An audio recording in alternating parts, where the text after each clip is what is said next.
Thank you, Anthony. Good afternoon, everyone. Thank you for staying with us. Welcome to this week's NASCAR Cam video teleconference ahead of this weekend's events at Chicagoland Speedway. Our guest today is Tony Stewart, driver of the number 14 Office Depot Old Spice Chevrolet, and he's a two-time NASCAR Sprint Cup Series champion and a two-time Chicagoland winner. Tony, welcome. Thank you. Tony also has some other duties this weekend, and it's all for a good cause. The hood of his car will sport a colorful reminder of every parent's back-to-school shopping list, which will be fun. And Tony will partner with the Office Depot Foundation to donate 4,200 backpacks to kids in need during a special back-to-school backpack celebration event this Thursday at a local Office Depot store in Chicago. It's all part of the 10th anniversary celebration of Office Depot Foundation's National Backpack Program, and eventually Tony will help distribute more than 300,000 backpacks to kids in need across the country during the 2010 back-to-school season. Tony, excellent stuff there. Yeah, it's really cool. Obviously being with Office Depot and learning about the National Backpack Program that started in 2001, it's a really, really big effort that they put forth every year. And last year we were able to be a part of helping them donate their 2 millionth backpacks. So this year they will have donated 2,300,000 backpacks by the end of the back-to-school season. So to donate 300,000 more backpacks this year is an awesome milestone for them, and it's something I'm really, really proud of. To have the back-to-school paint scheme this weekend at Chicago is really cool, and to have a lot of the different vendors being represented on the car is really going to be neat. So it's a perfect time of year to remind everybody that school will be coming back up sooner than we think. So to go to Office Depot and get your supplies for sure. You're right. School will be on us before we know it. Before we get started with the media, we do have a question for you. It's a fan question from our NASCAR Twitter account. And Samantha from Wisconsin wants to know what's the most difficult part of being a car owner. I'm sorry. The hardest thing is just, right now it's the economy. It takes a lot of money to fund these teams, but, there's so many great things about it that I enjoy. I really enjoy working with the people, and there's so many guys on our team that have been involved in racing all their life. There's a lot of guys now that specialize in engineering or different areas that haven't necessarily been racers all their life. But at Stewart-Haas Racing, we've got a lot of true racers, I call them, that have been around racing all their life, and now we all work together. So, but the hardest part is generating and raising the funds that you need to run these multi-million-dollar race teams, because it's a very costly sport. It takes a lot of funding to do that, and that seems to be the hardest part. Is just finding the funds to do everything that we need to do. Sounds good. Let's go straight to media questions for Tony Stewart. Thank you. The floor is now open for questions. If you do have a question, please press star 1 on your telephone keypad at this time.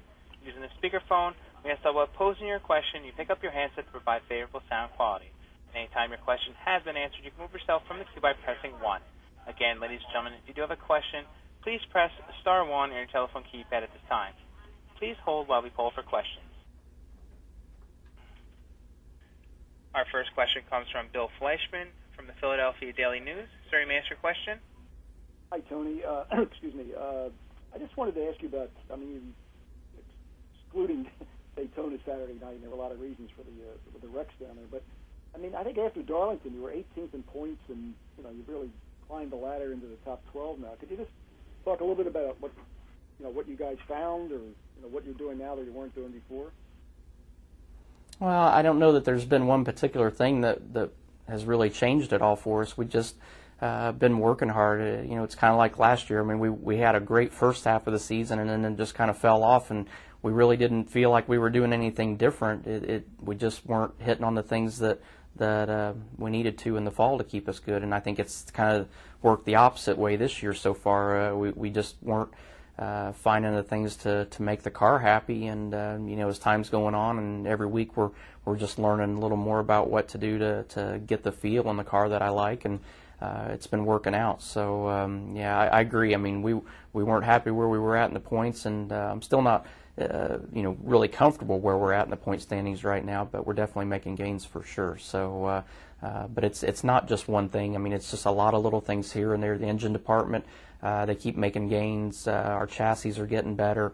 At our shop, our shock engineers and everybody's just really been digging deep, and you don't have to find one big chunk to make a big gain like that. A lot of times it's a lot of very, very small details that each individual department will find that helps bring the whole performance of the team up.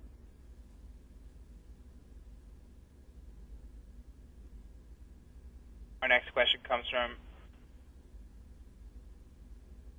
David Caravello from NASCAR.com. Sir, you may ask your question.